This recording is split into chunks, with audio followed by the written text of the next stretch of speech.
This is FreeYond M6, and today I would like to show a few troubleshooting methods you can use in order to fix the slow Android system issues on this device.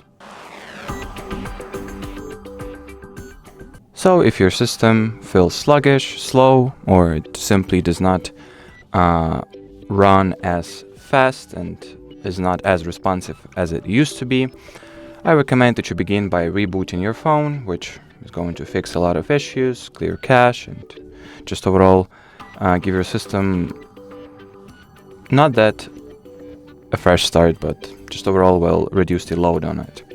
In order to do that, you'll need to press and hold the side power button and tap at the restart option here. Then what you might also want to do in order to speed up your device is to perform a thorough storage cleanup.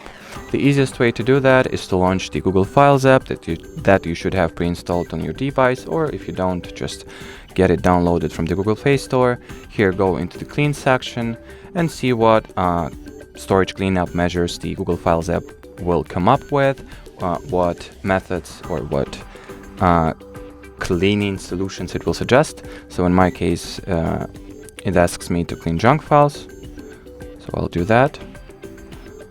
Then it also can suggest to erase big files, heavy files that occupy a lot of storage space, maybe uninstall the apps you do not use or you haven't used for a while, which will also free up some storage space and allow your system to have more breathing room, should I say. So yeah, just overall performing a storage cleanup is always a good way to slightly speed up your system.